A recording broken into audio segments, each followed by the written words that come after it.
अध्याय 121 अंधकार का विस्फोट। पूरा रुद्र संहिता संप्रदाय अंधकार में डूब चुका था। तीनों छाया सेनापतियों का संयुक्त हमला पूरे क्षेत्र पर छा गया था। काली ऊर्जा हवा में घूम रही थी, जमीन कांप रही थी, महल की टूटी दीवारें लगातार गिर रही थीं। कुछ क्षणों के लिए कोई कुछ देख नहीं पा रहा था। 10 वृद्ध गुरु अपनी जगह खड़े थे।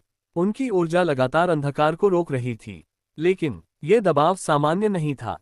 उधर युवा महारथी भी पहली बार गंभीर दिखाई दे रहे थे। अद्विका ने अपनी आंखों के सामने हाथ रखा। उसकी सांसें भारी हो चुकी थीं। निष्ठा की तलवार कांप रही थी। ईशानी लगातार ऊर्जा कवच बनाए हुए थी। अन्विता चारों दिशाओं को देख रही थी। धरा जमीन को स्थिर रखने की कोशिश कर रही थी। रेवती और कलिका के आसपास अंधकार घूम रहा था। आर्यव हवा को नियंत्रित कर रहा था। वेदांत समय दबाव बनाए हुए था। चंद्ररूपा और चंद्रप्रभा चंद्र ऊर्जा से सुरक्षा कवच मजबूत कर रही थी। लेकिन अंधकार लगातार बढ़ रहा था, और इन सबके बीच आर्यवीर अब भी पत्थर पर बैठा था। उसकी आंखों में हल्की चमक उभर आई थी। सिस्टम की आवाज गूंजी, होस्ट शांत रहिए, आपकी ऊर्जा प्रतिक्रिया दे रही है। आर्यवीर ने हल्का सा भौं सिकोड़ते हुए पूछा, अगर मैं सच में लड़ूं तो क्या होगा? सिस्टम कुछ पल चुप रही, फिर उसकी आवाज धीरे से गूंजी, शायद ये युद्ध एक पल में खत्म हो जाए। उधर अंधकार अचानक हटने लगा, और अगले ही क्षण पूरा युद्ध फिर शुरू हो गया। धाम! रुद्रवीर सीधे तीसरे सेनापति से टकराए। उनका मुक्का इतना भारी था कि हवा फट गई। सेनापति पीछे उड़ गया। भैरव और महेंद्र मिलकर पहले सेनापति पर टूट पड़े। महेंद्र ने जमीन उठाए। विशाल पत्थर पर्वत सेनापति पर गिरे। उसी समय भैरव हवा में उछले। धाम! उनका मुक्का सीधे सेनापति के चेहरे पर लगा। मास्क टूटने लगा। उधर प्रखर और वेदांत लगातार दूसरे सेनापति पर दबाव बना रहे थे। प्रखर की तलवार बिजली की तरह घूम रही थी। क्षण क्षण हर वार के साथ चिंगारियां फैल रही थीं। वेदांत समय दबाव से उसकी गति तोड़ रहा था। धीरे धीरे तीनों सेनापति पीछे धकेले जाने लगे। उधर युवा महारथियों ने भी पूरा मोर्चा संभाल लिया। अद्विका और अन्विता सामने से लड़ रही थीं। उनके मुक्कों और तलवारों से लगातार विस्फोट हो रहे थे। निष्ठा और ईशानी रक्षा करते हुए ऊर्जा हमले छोड़ रही थी। धरा ने जमीन को पूरी तरह बदल दिया था। विशाल पत्थर की दीवारें छाया हत्यारों को कुचल रही थीं। आर्यव हवा में घूमता हुआ लगातार ऊपर से हमला कर रहा था। रेवती की अंधकार ऊर्जा कई छाया हत्यारों को बांध चुकी थी। और कलिका, वह इस समय सबसे भयावह लग रही थी। उसके आसपास काला अंधकार घूम रहा था। उसकी आंखें लाल चमक रही थीं। जो भी छाया हत्यारा आर्यवीर की ओर बढ़ने की कोशिश करता, वह उसे बेरहमी से खत्म कर देती। धाम! उसका मुक्का एक हत्यारे के सीने पर लगा। वह सीधे दीवार तोड़ता हुआ बाहर जा गिरा। फिर उसने दूसरे का गला पकड़कर जमीन पर दे मारा। जमीन फट गई। बाकी छाया हत्यारे डरकर पीछे हटने लगे। उधर चंद्ररूपा आर्यवीर के सामने खड़ी थी। उसकी आंखें लगातार चारों दिशाओं को देख रही थीं। कोई भी खतरा आते ही वह तुरंत चंद्र ऊर्जा से हमला रोक देती। और इसी बीच तीनों सेनापति अचानक एक साथ गरजे। उनकी सारी बची हुई काली ऊर्जा एक जगह इकट्ठा होने लगी। पूरा क्षेत्र कांप उठा। रुद्रवीर की आंखें सिकुड़ गईं। भैरव गरजे, सब पीछे हटो, लेकिन देर हो चुकी थी। धाम! इतना विशाल विस्फोट हुआ कि पूरा रुद्र संहिता संप्रदाय हिल गया। हवा की भयंकर लहर चारों ओर फैल गई। दीवारें टूट गईं। जमीन फट गई। आकाश तक कांप उठा। कुछ क्षणों के लिए सब कुछ सफेद और काले प्रकाश में डूब गया। और जब धूल धीरे धीरे हटने लगी, तो दृश्य बदल चुका था। चारों ओर छाया हत्यारों की लाशें पड़ी थीं। आधे से ज्यादा छाया राक्षस वहीं मारे जा चुके थे। बाकी डरकर पीछे हट रहे थे। उनकी आंखों में अब भय साफ दिखाई दे रहा था, और अगले ही पल वे भागने लगे। शश! एक के बाद एक सभी अंधकार में गायब होते चले गए। उधर तीनों छाया सेनापति भी घायल अवस्था में खड़े थे। उनके मास्क टूट चुके थे। उनके शरीरों से काली ऊर्जा बिखर रही थी। वे समझ चुके थे, अब ये युद्ध जारी रखना संभव नहीं। तीसरे सेनापति ने आखिरी बार पूरे क्षेत्र को देखा। फिर तीनों अंधकार में लिपटे, और अगले ही क्षण गायब हो गए। पूरा क्षेत्र धीरे धीरे शांत होने लगा। टूटी हुई जमीन, गिरी हुई दीवारें, बिखरी हुई ऊर्जा, और बीच में पत्थर पर बैठा आर्यवीर अब भी अपने गाल पर हाथ टिकाए शांत बैठा था। उसने धीरे से कहा, आखिरकार खत्म हुआ। सिस्टम हल्का हंसी, होस्ट, ये तो बस शुरुआत थी। अध्याय समाप्त। अध्याय 122 युद्ध के बाद की शांति। रुद्र संहिता संप्रदाय में धीरे धीरे शांति लौट रही थी, लेकिन यह सामान्य शांति नहीं थी। यह उस युद्ध के बाद की शांति थी जहां हर किसी ने मौत को सामने से देखा था। पूरा क्षेत्र बुरी तरह टूट चुका था। जगह जगह जमीन फटी हुई थी। महल की कई दीवारें टूट चुकी थीं। कुछ भवन आधे गिर चुके थे। हवा में अब भी जली हुई ऊर्जा की गंध तैर रही थी और चारों ओर घायल लोग दिखाई दे रहे थे। वैद्य लगातार इधर उधर भाग रहे थे। घायलों का उपचार हो रहा था। कुछ योद्धा अब भी टूटी दीवारों के नीचे फंसे लोगों को निकाल रहे थे। उधर दसों वृद्ध गुरु स्थिति संभाल रहे थे। भैरव रघुवंशी घायल योद्धाओं को बाहर निकालने में लगे थे। महेंद्र रघुवंशी अपनी शक्ति से टूटी हुई संरचनाओं को स्थिर कर रहे थे। त्रिलोचन और शशांक सुरक्षा घेरा मजबूत करवा रहे थे। पूरा संप्रदाय युद्ध के घावों से भरा हुआ था, लेकिन सबसे अजीब दृश्य अभी भी वही था। एक बड़े टूटे हुए पत्थर पर आर्यवीर अब भी बैठा हुआ था, एक हाथ अपने गाल पर टिकाए, जैसे कुछ हुआ ही न हो। उसके आसपास टूटी हुई जमीन थी, बिखरे हुए हथियार थे, लेकिन उसके चेहरे पर अब भी वही शांत भाव था। सिस्टम की आवाज आए, होस्ट, आप सच में अजीब हो। इतना बड़ा युद्ध खत्म हुआ है और आप ऐसे बैठे हो जैसे कोई नाटक देख रहे थे। आर्यवीर ने हल्की जम्हाई ली। क्या करता, बीच में जाता तो सब और परेशान हो जाते। सिस्टम कुछ पल चुप रही, फिर बोली, होस्ट, आपको अंदाजा भी है, अगर आपने अपनी असली शक्ति छोड़ी तो क्या होगा? आर्यवीर ने हल्की मुस्कान दी। हाँ, इसीलिए तो शांत बैठा हूं। उसी समय तेज कदमों की आवाज आई। सबसे पहले अद्विका वहां पहुंची। उसके कपड़ों पर धूल और खून के निशान थे। सांसें तेज चल रही थीं, लेकिन जैसे ही उसकी नजर आर्यवीर पर पड़ी, उसने राहत की सांस ली। फिर अगले ही पल वह गुस्से में बोली, आप यहाँ आराम से बैठे थे, हम सब वहां मर रहे थे। आर्यवीर ने शांत चेहरा बनाए रखा। मैं क्या करता, तुम लोग लड़ ही रहे थे। उधर निष्ठा भी आ गई। उसने गहरी सांस ली। उसकी तलवार अब भी हाथ में थी। उसने कुछ सेकंड तक आर्यवीर को देखा, फिर धीरे से बोली, कम से कम छिप तो जाते, अगर कोई हमला हो जाता तो। आर्यवीर मन ही मन बोला, हमला करने वाले का ही नुकसान होता, लेकिन उसने बाहर कुछ नहीं कहा। तभी ईशानी वहां पहुंची। उसके चेहरे पर थकान थी, लेकिन आंखों में राहत भी थी। उसने हल्की मुस्कान के साथ कहा, कमाल है, इतना बड़ा युद्ध खत्म हो गया और युवा गुरु को नींद आ रही है। आर्यवीर ने सच में जम्हाई ले ली, क्योंकि सच में नींद आ रही थी। उधर अन्विता ने हाथ बांध लिए। वह अब भी गुस्से में थी। आपको बिल्कुल चिंता नहीं होती क्या, अगर आपको कुछ हो जाता तो? आर्यवीर ने हल्का सिर टेढ़ा किया, पर हुआ तो नहीं। अन्विता कुछ सेकंड चुप रह गई। उधर रेवती और धरा भी वहां आ चुकी थीं। रेवती की आंखें अब भी हल्की लाल चमक रही थीं। उसकी अंधकार ऊर्जा पूरी तरह शांत नहीं हुई थी। वह कुछ पल तक आर्यवीर को देखती रही, फिर धीरे से बोली, अच्छा है, तुम सुरक्षित हो। धरा ने गहरी सांस ली।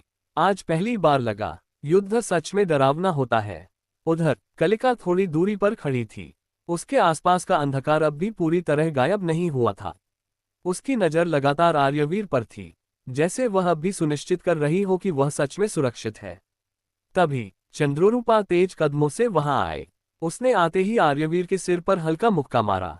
धप, आर्यवीर चौंक गया। ये किस लिए था? चंद्ररूपा गुस्से से बोली, तुम्हें पता है सब कितने परेशान थे, और तुम यहाँ ऐसे बैठे हो जैसे पिकनिक चल रही हो।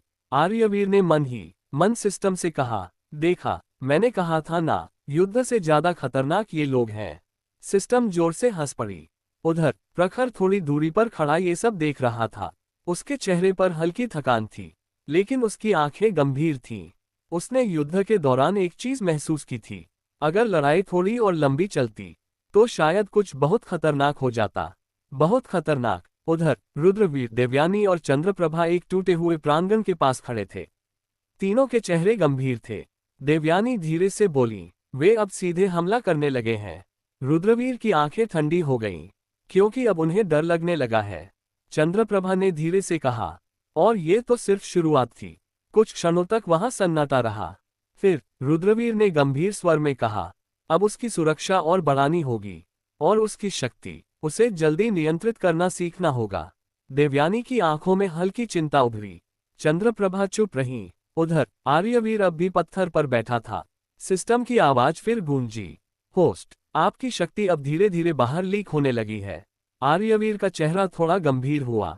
अगर आपने नियंत्रण नहीं सीखा तो भविष्य में लोग आपसे डरने लगेंगे। कुछ सेकंड तक आर्यवीर शांत रहा। फिर उसने धीरे से आसमान की ओर देखा और दूसरी तरफ, बहुत दूर, एक अंधेरी जगह।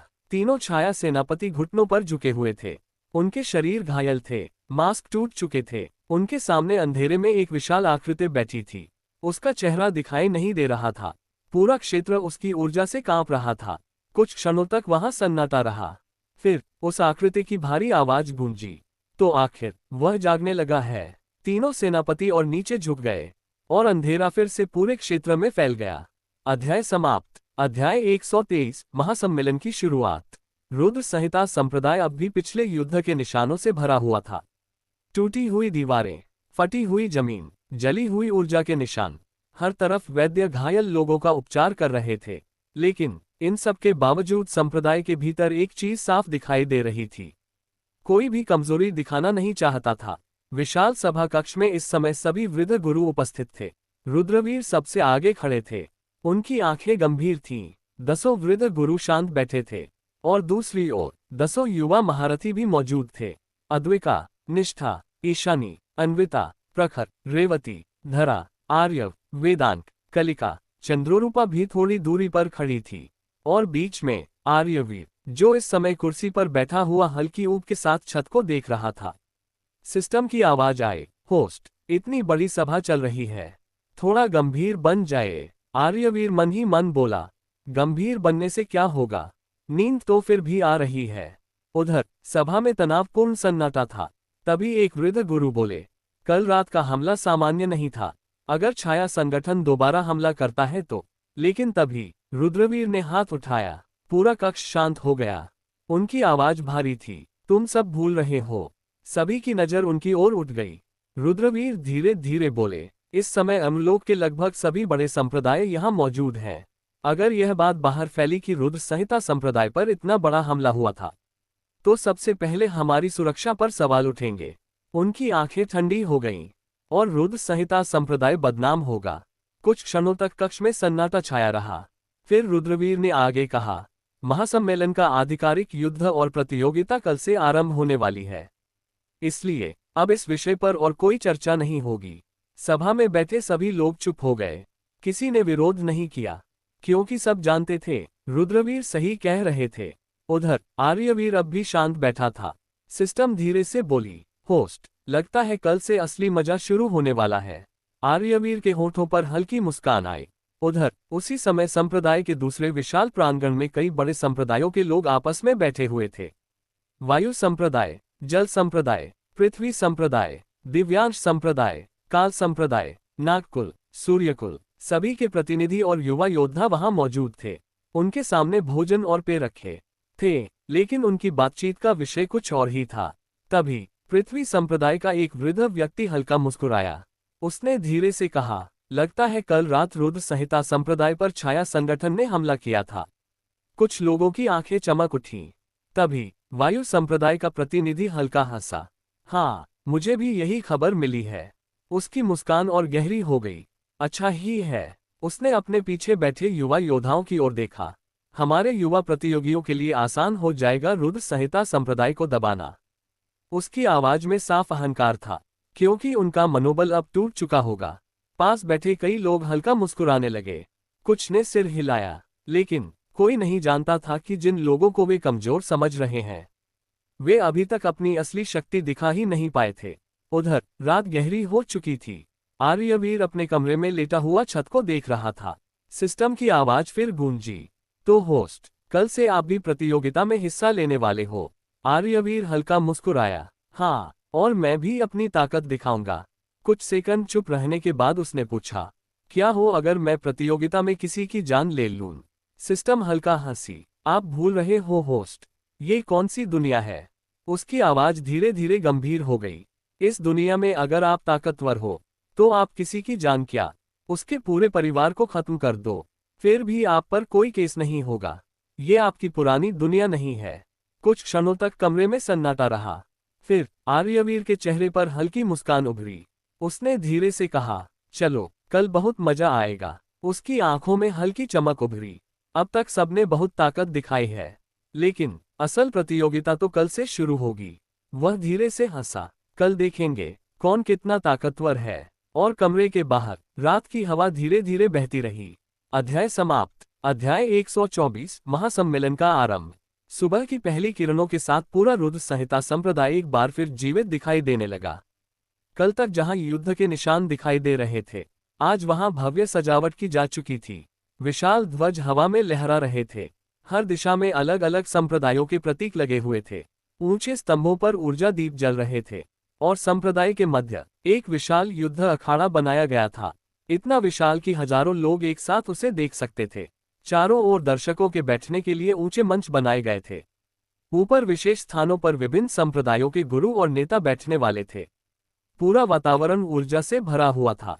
लोगों की आवाजें, हंसी, चर्चाएं और सबसे ज्यादा प्रतियोगिता को लेकर उत्साह। उधर रुद्र संहिता संप्रदाय के भीतर सभी तैयारियां पूरी हो चुकी थीं। 10 युवा महारथी अपने अपने युद्ध वस्त्रों में तैयार खड़े थे।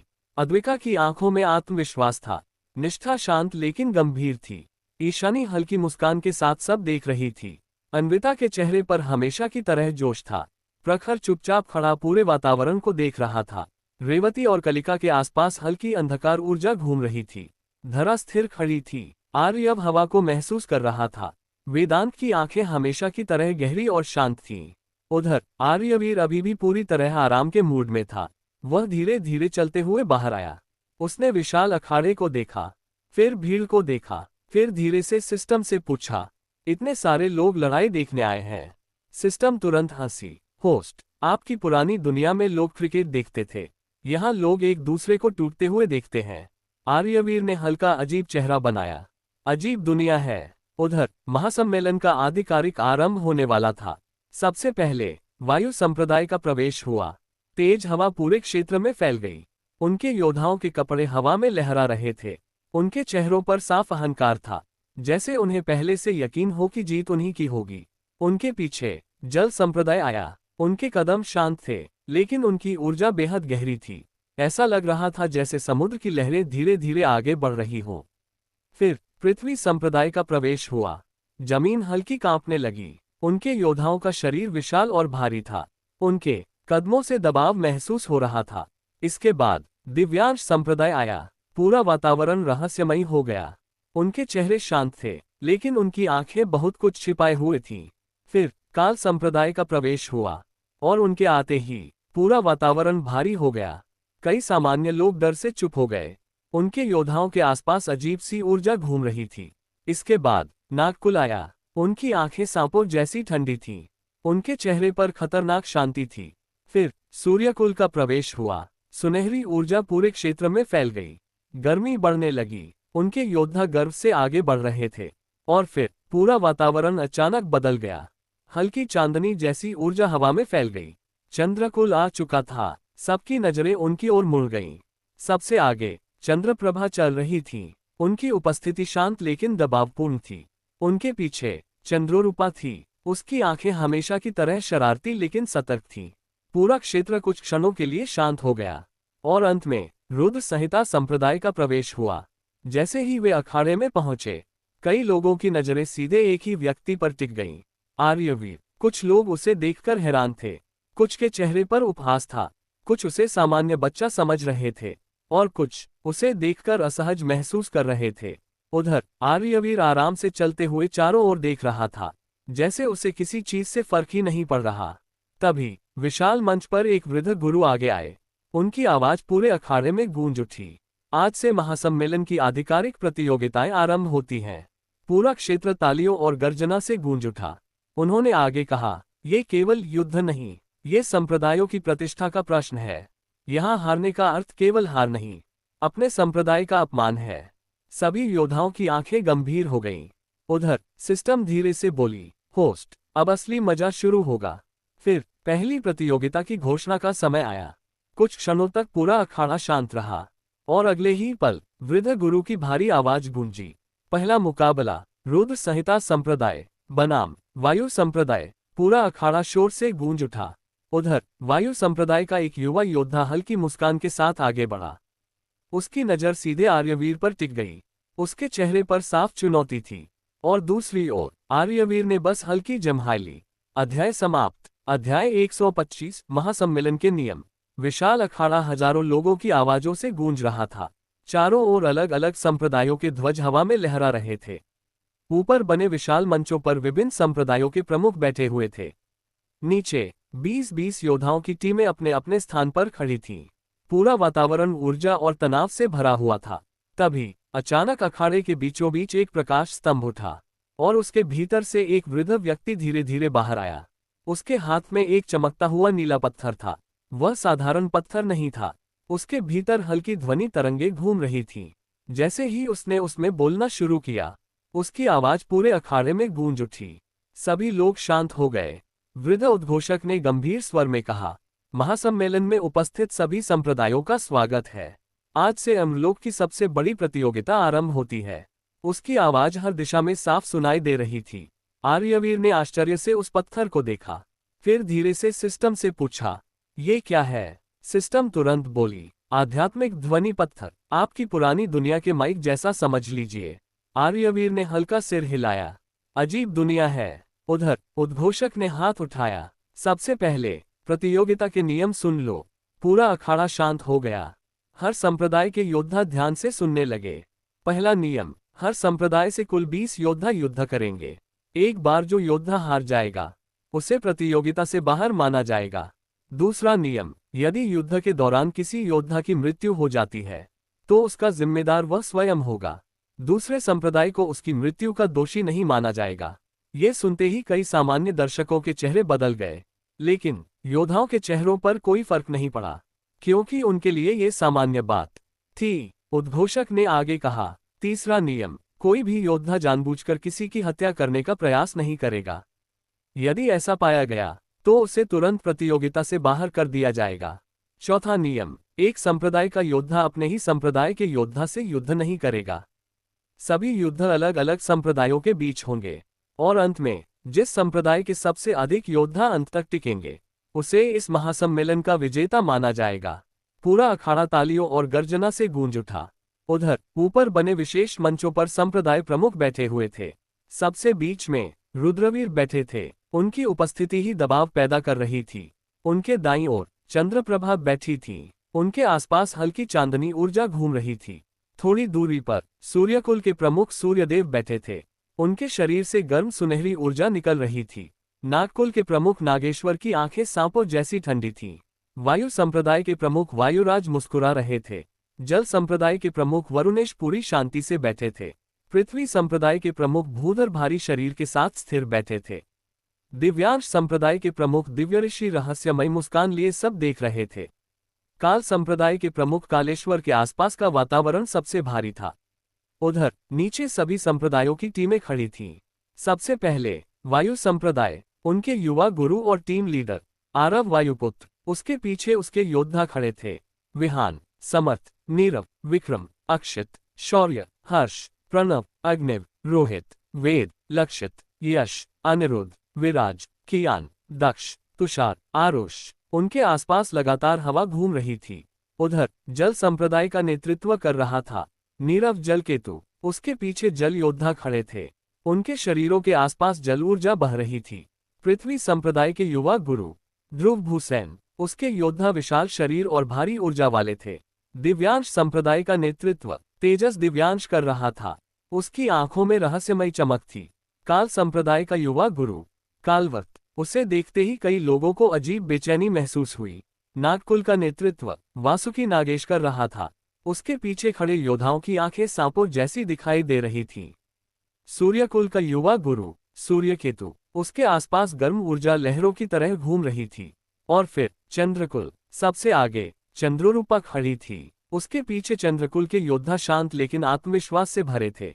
उधर रुद्र संहिता संप्रदाय के सामने खड़े थे प्रखर, अद्विका, निष्ठा, ईशानी, अन्विता, रेवती, धरा, आर्यव, वेदांत, कलिका और उनके पीछे बाकी योद्धा खड़े थे। इन सब के बीच आर्यवीर अब भी सबसे अलग दिखाई दे रहा था। बाकी सब गंभीर थे, लेकिन वह आराम से खड़ा चारों ओर देख रहा था। सिस्टम की आवाज आए, होस्ट, बाकी लोग युद्ध के लिए आए हैं और आप ऐसे घूम रहे हो जैसे मेले में आए हो। आर्यवीर हल्का मुस्कुराया, मेला ही तो है। बस यहाँ लोग तलवारें ज्यादा चलाते हैं। उधर उद्घोषक की आवाज फिर गूंजी। अब महासम्मेलन का पहला युद्ध घोषित किया जाता है। पूरा अखाड़ा शांत हो गया। सभी की नजरें मंच की ओर उठ गईं, और अगले ही क्षण उसकी भारी आवाज पूरे क्षेत्र में गूंजी। पहला मुकाबला, रुद्र संहिता संप्रदाय बनाम वायु संप्रदाय। पूरा अखाड़ा गर्जना से गूंज उठा। उधर आरव वायुपुत्र के होठों पर हल्की मुस्कान आई। उसकी नजर सीधे रुद्र संहिता की टीम पर गई, और दूसरी ओर प्रखर की आंखें शांत लेकिन खतरनाक हो गईं। अध्याय समाप्त। अध्याय 126। अकेले ही काफी हूँ। विशाल अखाड़ा हजारों लोगों की आवाजों से गूंज रहा था। चारों ओर बैठे दर्शकों की नजरें युद्ध क्षेत्र पर टिकी हुई थीं। ऊपर बने मंचों पर सभी संप्रदाय प्रमुख बैठे थे, और बीच में विशाल युद्ध भूमि। उद्घोषक अपनी जगह खड़ा था। उसके हाथ में वही आध्यात्मिक ध्वनि पत्थर चमक रहा था। उसकी भारी आवाज पूरे अखाड़े में गूंजी। महासम्मेलन का पहला युद्ध आरंभ होने वाला है। रुद्र संहिता संप्रदाय बनाम वायु संप्रदाय। पूरा क्षेत्र शोर से गूंज उठा। वायु संप्रदाय के 20 योद्धा आगे बढ़े। सबसे आगे आरव वायुपुत्र। उसके चेहरे पर आत्मविश्वास भरी मुस्कान थी। उसके पीछे विहान, समर्थ, विक्रम, अक्षित, शौर्य और बाकी योद्धा खड़े थे। उनके आसपास हवा लगातार घूम रही थी। उधर रुद्र संहिता संप्रदाय की ओर सबकी नजर गई। सभी सोच रहे थे कि अब प्रखर आगे आएगा, या शायद अद्विका। लेकिन तभी एक छोटा सा शरीर आराम से आगे बढ़ा। आर्यवीर। पूरा अखाड़ा कुछ क्षणों के लिए शांत हो गया। फिर अचानक वायु संप्रदाय के योद्धा हंसने लगे। हाँ हाँ हाँ, एक ने जोर से कहा। वाह, क्या बात है! क्या रुद्र संहिता संप्रदाय में अब कोई बचा ही नहीं? दूसरा हंसा। अब बच्चे लड़ने आएंगे। तीसरा बोला, लगता है युद्ध शुरू होने से पहले ही हार मान ली इन्होंने। पूरा वायु संप्रदाय हंसी उड़ाने लगा। ऊपर बैठे कई दर्शक भी हैरानी से आर्यवीर को देखने लगे। उधर अद्विका गुस्से से दांत भींच चुकी थी। अन्विता की आंखों में आग दिखाई दे रही थी। रेवती की लाल आंखें और चमकने लगीं। कलिका पूरी तरह शांत थी, लेकिन उसके आसपास का अंधकार थोड़ा भारी हो गया। प्रखर बस चुपचाप आर्यवीर को देख रहा था, जैसे उसे समझ आ रहा हो कि वह क्या करने वाला है। उधर आर्यवीर बिल्कुल आराम से चलते हुए अखाड़े के बीच पहुंचा। उसने एक बार जम्हाई ली, फिर आराम से बोला, इतना शोर क्यों मचा रखा है? पूरा अखाड़ा फिर शांत हो गया। आर्यवीर ने वायु संप्रदाय की पूरी टीम को देखा, फिर सिर खुजाते हुए बोला, एक काम करो, तुम 20 एक साथ आ जाओ। कुछ क्षणों के लिए पूरा अखाड़ा जम गया। आरव वायुपुत्र की मुस्कान धीरे धीरे गायब हुई। आर्यवीर आगे बोला, मुझे एक एक करके लड़ना पसंद नहीं है, बहुत समय बर्बाद होता है। उसने फिर जम्हाई ली, और बाद में मुझे सोना भी है, इसलिए तुम सब एक साथ आ जाओ। पूरा अखाड़ा अब पूरी तरह शांत हो चुका था। अगले ही पल वायु संप्रदाय के लोग जोर जोर से हंसने लगे। हाँ हाँ हाँ हाँ, विहान पेट पकड़कर हंसने लगा। समर्थ बोला, ये बच्चा पागल है क्या? आरव वायुपुत्र धीरे धीरे मुस्कुराया। उसकी आंखों में अब उपहास साफ दिखाई दे रहा था। उधर दर्शकों के बीच भी हलचल शुरू हो गई। कुछ लोग हैरान थे, कुछ हंस रहे थे, कुछ को लग रहा था कि आर्यवीर मजाक कर रहा है। उद्घोषक खुद कुछ सेकंड तक चुप खड़ा रहा। फिर उसने धीरे से कहा, क्या इस तरह का युद्ध नियमों के भीतर माना जाएगा? पूरा वातावरण चर्चा से भर गया। उधर ऊपर बैठे संप्रदाय प्रमुख भी अब एक दूसरे को देखने लगे। तभी वायु संप्रदाय के प्रमुख वायुराज हल्का हंसे। उन्होंने थोड़ी दूरी पर बैठे रुद्रवीर की ओर देखा, फिर मुस्कुराकर बोले, रुद्रवीर, तुम्हारा बेटा तो बहुत ही ज्यादा बदतमीज है। उनकी आवाज में हल्का तंज था। उसे लगता है कि वही सबसे ताकतवर है। उन्होंने नीचे खड़े आरव वायुपुत्र की ओर देखा, माना कि उसके अमलोक में चर्चे हैं, लेकिन इसका मतलब ये तो नहीं कि मेरा बेटा आरव बेकार है। फिर उनकी आंखें थोड़ी ठंडी हो गईं। लगता है तुम्हें अपने बेटे की जान प्यारी नहीं है। पूरा मंच शांत हो गया। सभी की नजरें अब रुद्रवीर पर थीं। उधर रुद्रवीर बिल्कुल शांत बैठे थे। उनके चेहरे पर कोई भाव नहीं था। कुछ क्षणों बाद उन्होंने धीरे से कहा, ये तो भविष्य बताएगा कि कौन किसकी जान का प्यासा है और कौन किसकी जान बचा पाएगा। उनकी आवाज इतनी शांत थी कि सुनकर कई लोगों की रीढ़ में सिहरन दौड़ गई। उधर आर्यवीर अब भी अखाड़े के बीच आराम से खड़ा था। उसने हाथ जेब जैसी मुद्रा में डाले हुए थे। फिर ऊंची आवाज में बोला, तो क्या फैसला है? आ रहे हो सब साथ में, या मैं सच में एक एक करके समय बर्बाद करूं? पूरा अखाड़ा अब उत्साह और तनाव से भर चुका था, और वायु संप्रदाय के 20 योद्धाओं की आंखों में अब हंसी के साथ गुस्सा भी दिखाई देने लगा था। अध्याय समाप्त। अध्याय 127 20 बनाम 1। पूरा महासम्मेलन अब केवल एक ही दृश्य पर टिका हुआ था। विशाल अखाड़े के बीच एक तरफ वायु संप्रदाय के 20 योद्धा खड़े थे और दूसरी तरफ अकेला आर्यवीर। हजारों दर्शकों की सांसें थम चुकी थीं। ऊपर बैठे संप्रदाय प्रमुख भी पूरी गंभीरता से ये दृश्य देख रहे थे। उद्घोषक कुछ क्षणों तक नियमों के बारे में सोचता रहा। उसके हाथ में पकड़ा आध्यात्मिक ध्वनि पत्थर हल्का चमक रहा था। फिर उसकी भारी आवाज पूरे अखाड़े में गूंजी। नियमों में ऐसा कहीं नहीं लिखा कि एक साथ कई योद्धा हमला नहीं कर सकते, इसलिए रुद्र संहिता संप्रदाय के योद्धा आर्यवीर की चुनौती स्वीकार की जाती है। पूरा अखाड़ा शोर से गूंज उठा। वायु संप्रदाय के योद्धाओं के चेहरे पर खतरनाक मुस्कान फैल गई। उधर आरव वायुपुत्र धीरे धीरे आगे बढ़ा। उसने आर्यवीर को ऊपर से नीचे तक देखा, फिर हल्का हंसा। ठीक है, अगर तुम्हें इतनी जल्दी हारना है तो हमें कोई परेशानी नहीं। उसने पीछे खड़े अपने 20 योद्धाओं की ओर देखा। उसे इसकी औकात दिखा दो। अगले ही पल धाम 20 योद्धाओं के आसपास हवा विस्फोट की तरह फट पड़ी। पूरा अखाड़ा तूफानी हवा से भर गया। दर्शकों के कपड़े हवा में उड़ने लगे। ऊपर बैठे कई सामान्य लोग डरकर पीछे हट गए। विहान सबसे पहले आगे बढ़ा।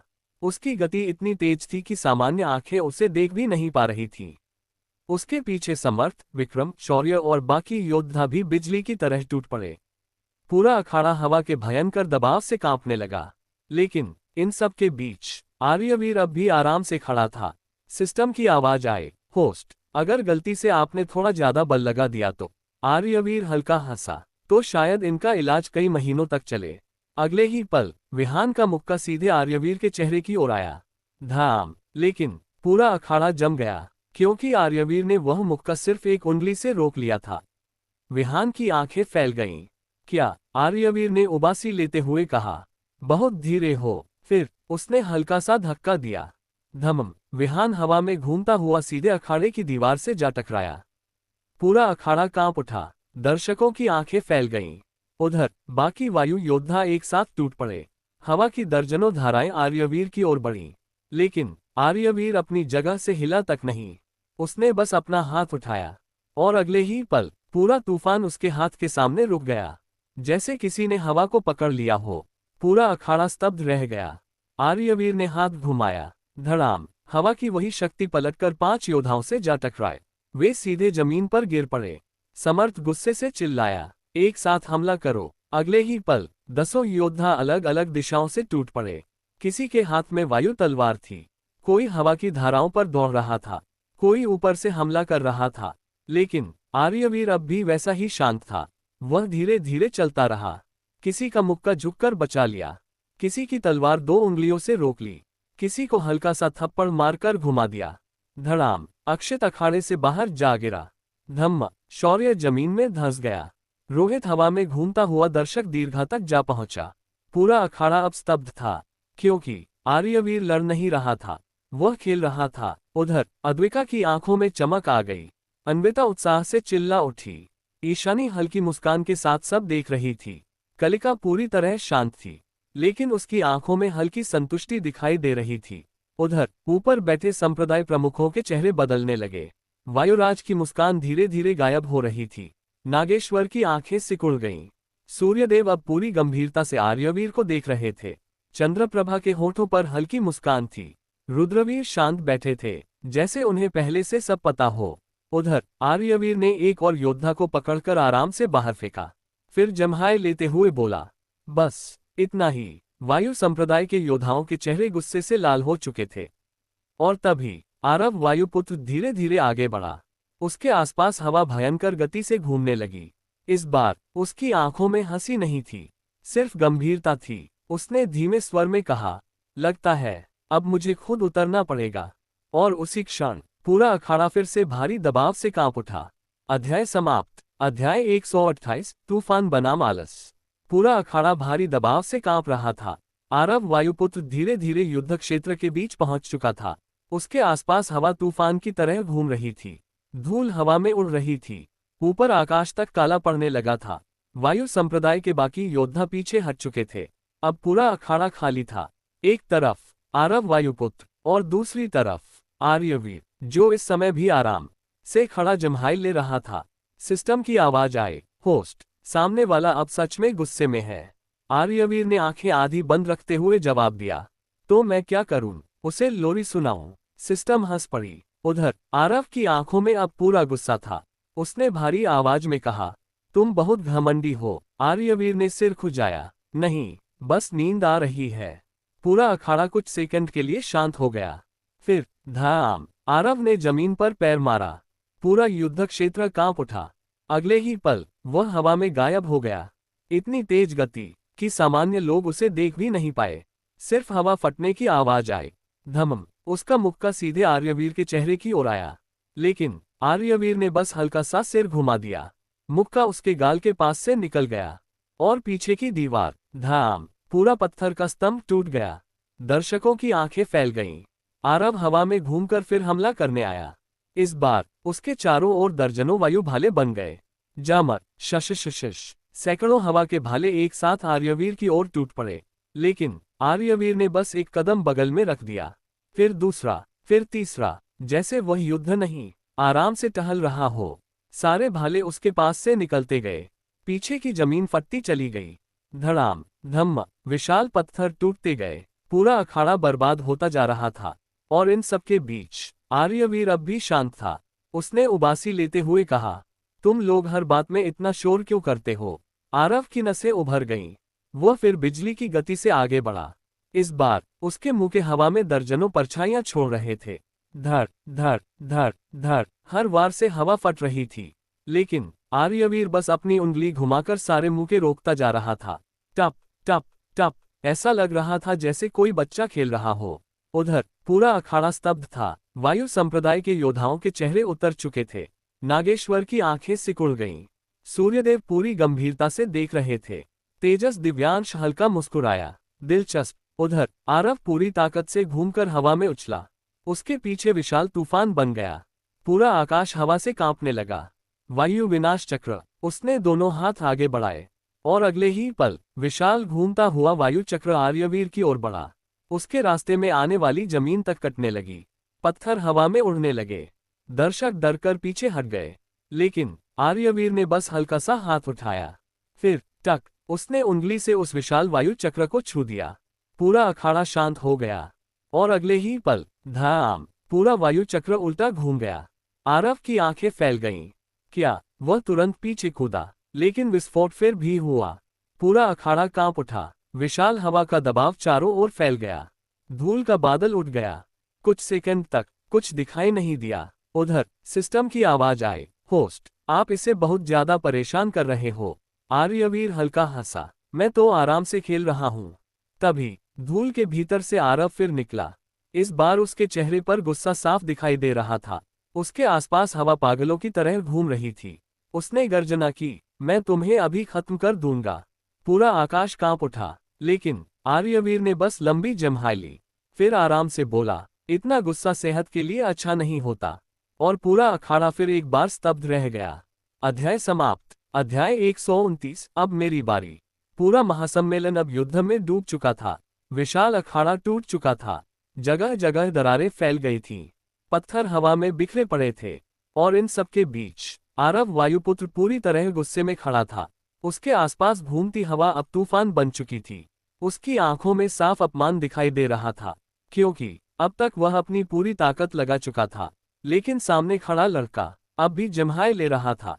सिस्टम की आवाज आए, होस्ट, मुझे लगता है सामने वाला रो देगा। आर्यवीर हल्का हंसा, इतनी मेहनत कर रहा है, थोड़ा और करने दो। उधर आरव ने दोनों हाथ फैलाए। अगले ही पल धाम, पूरा आकाश कांप उठा। विशाल हवा का दबाव चारों ओर फैल गया। ऊपर बैठे दर्शकों के कपड़े तक उड़ने लगे। कई कमजोर लोग डरकर पीछे हट गए। तुरंत सुरक्षा कवच बनाए गए।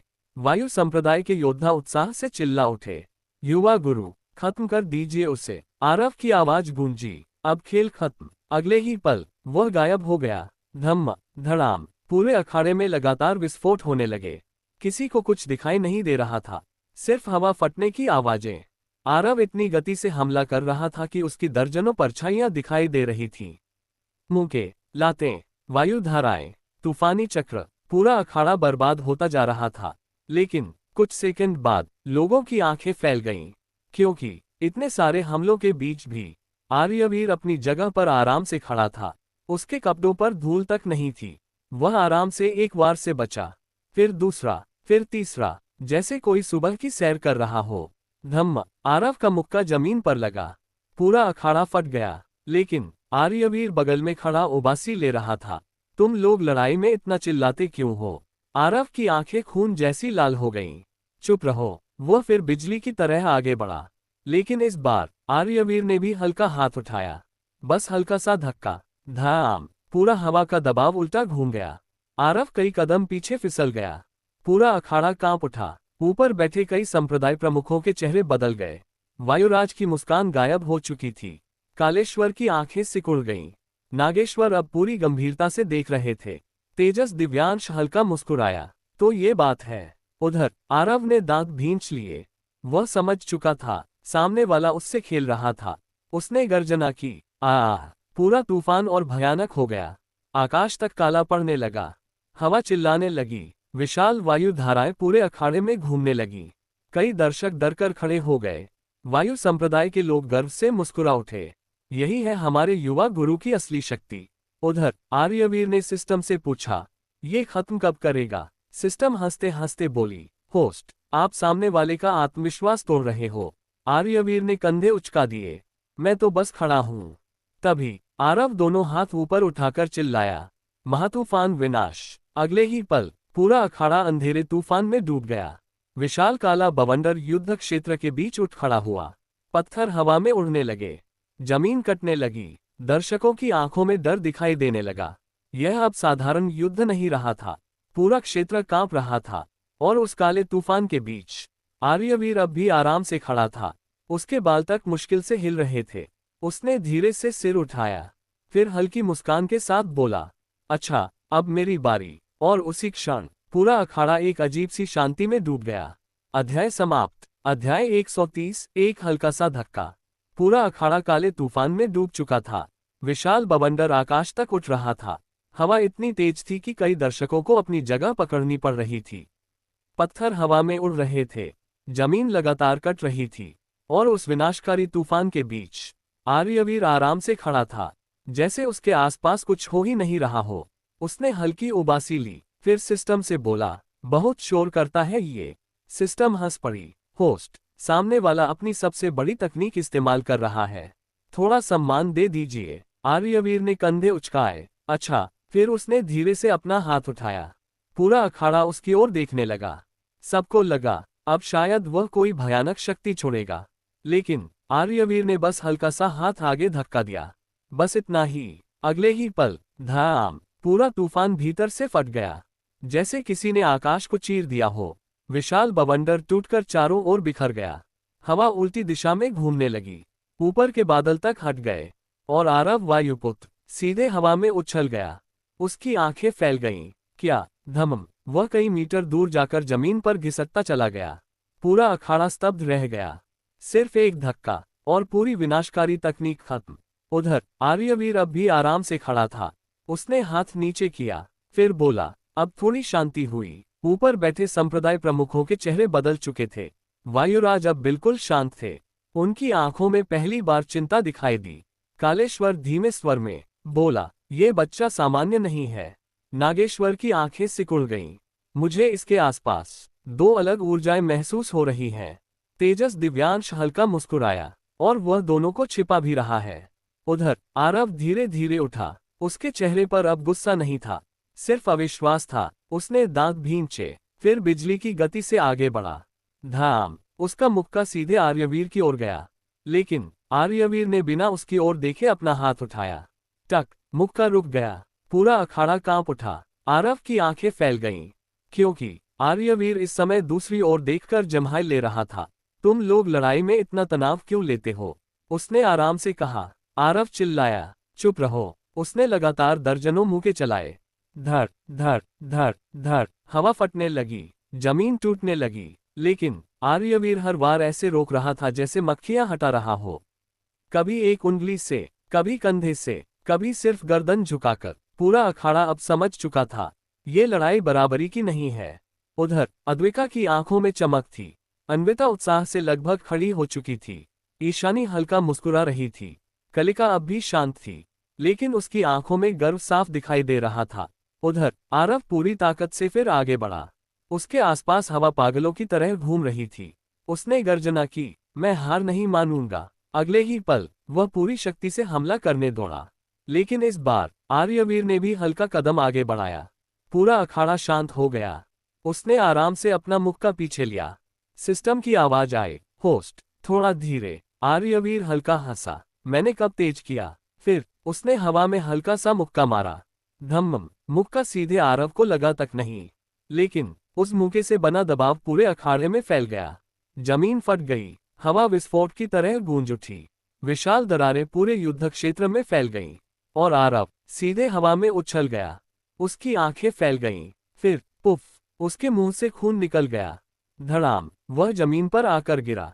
पूरा अखाड़ा एकदम शांत हो गया। किसी की हिम्मत नहीं हुई कुछ बोलने की। और बीच अखाड़े में आर्यवीर अब भी आराम से खड़ा था, जैसे उसने अभी कुछ किया ही नहीं हो। अध्याय समाप्त।